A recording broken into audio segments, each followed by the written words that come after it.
کہ وہ جب وعدہ الست ہوا تھا عالم ارواح میں، مجھے لگتا ہے یہ اس وقت کا تعلق تھا۔ اس کے بغیر تو یہاں تعلق ہو ہی نہیں نہ سکتا۔ یہ کیوں کہ رسول اکرم نے ارشاد فرمایا کہ ارواح مجندہ کی اصطلاح یہ تو آپ تعلق کی ایک فطری بنیاد بتا رہے ہیں۔ حضور والا ارواح مجندہ کی اصطلاح ہے، کہیں نہ کہیں تو عالم ارواح میں ہماری بھی تنولی صاحب سے ملاقات ہوئی تھی، سبحان تو آج ہمیں آپ کے سامنے زانوِ تلمس طے کرنے کا موقع مل رہا ہے۔ تو ان ہستیوں کی ارواح بھی مجندہ ہیں، ان کے اجسام بھی مجندہ ہیں۔ کیا بات! تو میرے رب نے یہاں ملاقات کا اہتمام فرمایا، اور جس کی طرف قبلہ پروفیسر صاحب نے اشارہ کیا نا کہ حضرت حلیمہ سعدیہ کے بیٹے کا نام بھی عبداللہ ہے، تو یہ روایات میں آتا ہے کہ آپ کے خاوند محترم جن کا نام حارث ہے، انہوں نے اپنے بیٹے کا نام عبداللہ رسول اکرم کے والد گرامی کی نسبت سے رکھا تھا، سبحان کہ اللہ۔ حضرت سیدنا عبد المطلب کے ساتھ ان کی قدیمی محبت تھی، گہری رفاقت رہی ہے، جس کی وجہ سے جناب عبداللہ کی نسبت سے انہوں نے اپنے بیٹے کا نام بھی عبداللہ رکھا۔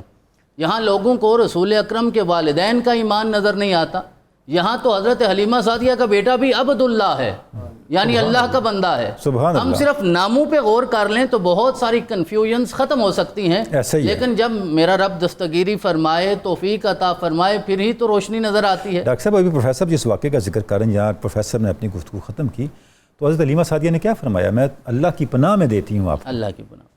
تو یہ سارے سوالات کا جواب ہے۔ اور دوسری بات جو آپ نے ارشاد فرمایا اس حوالے سے یہ ہے کہ ہمیں یہ دیکھنا ہے کہ بنو سعد کا انتخاب جو میرے رب نے فرمایا، انتخاب میرا رب بھی کرتا ہے، کہ حضرت موسیٰ علیہ السلام کا صندوق چلتا چلتا وہاں چلا گیا، جس نے کہا تھا کہ میں نبی کا میلاد نہیں ہونے دوں گا، پھر اللہ نے اسی کے محل میں نبی کا میلاد کروایا۔ سبحان اس کا اللہ۔ مطلب ہے جو ابتداً آپ نے ایمان افروز بات کی نا، تو یہ میلاد سے روکنا یہ رحمان کے بندوں کا کام نہیں ہے، یہ تو فرعون کی سنت ہے۔ کیا بات ہے! لیکن میرے رب نے اسی کے گھر میں میلاد کروایا اور اس کے سامنے کروایا، اور پھر اور اپنی مرضی کے لوگوں سے کروایا۔ اپنی مرضی، اور پھر آپ کی والدہ وہاں پہنچی ہیں، تو اس کا مطلب یہ کہ یہ انتظام میرا رب کرواتا ہے۔ ابھی نبی اکرم علیہ تحیت و ثناء تک حلیمہ سعدیہ کو پہنچنے کے لیے وہ اذیت یا تکلیف برداشت نہیں کرنی پڑی جو جناب موسیٰ علیہ السلام کی والدہ کو کرنی پڑی ہے۔ کیا بات ہے! تو یہ تو بڑی آسانی کے ساتھ سارے مراحل جو ہیں وہ طے ہوئے۔ تو ہمیں دیکھنا ہے کہ بنو سعد کا میرے رب نے انتخاب بالآخر کیوں فرمایا؟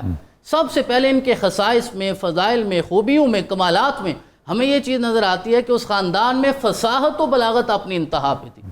اور ایک دن حضرت سیدنا صدیق اکبر رضی اللہ تعالیٰ عنہ نے رسول اکرم کی بارگاہ میں عرض کیا، ما رأیت افصح منک یا رسول اللہ، یا رسول اللہ میں نے آپ سے زیادہ فصاحت و بلاغت والا کوئی شخص دیکھا نہیں۔ تو آپ نے ارشاد فرمایا، وما یمنعنی وانا من قریش وارضیت فی بنی سعد، کہ میں قریش سے ہوں اور قریش کو بھی میرے رب نے فصاحت و بلاغت عطا فرمائی ہے، اور میری رضاعت جو ہوئی ہے، یعنی جو میں نے پرورش ظاہراً پائی ہے، وہ بنو سعد میں پائی ہے۔ اور جو قبلہ پروفیسر صاحب عرض کر رہے تھے نا، برکتوں کا جو ظہور ہو رہا تھا، تو میرے ذہن میں یہ جملہ آ رہا تھا کہ جب تک نبی اکرم وہاں تشریف نہیں لے کر گئے اس وقت تک وہ قبیلہ بنو سعد تھا، لیکن جب آقا چلے گئے تو وہ ابو سعد ہو گئے، یعنی سعادتوں والے ہو گئے۔ میرے رب نے ساری سعادتیں انہیں عطا فرما دی، برکتیں نصیب ہو گئی، اور یہ ہونا تھا۔ جب حضرت عبد المطلب نے پوچھا تھا حلیمہ سعدیہ سے کہ آپ بتائیے آپ کا نام کیا ہے، تو انہوں نے کہا میرا نام حلیمہ سعدیہ ہے۔ تو آپ نے ارشاد فرمایا، بخ بخ، مبارک ہو تمہیں، خصلتان فہما خیر الدہر وعز الابد، کہ یہ سعد اور حلم دو ایسی سعادتیں ہیں جو زمانے میں کسی اور شخص کو اکٹھی نصیب نہیں ہوتی۔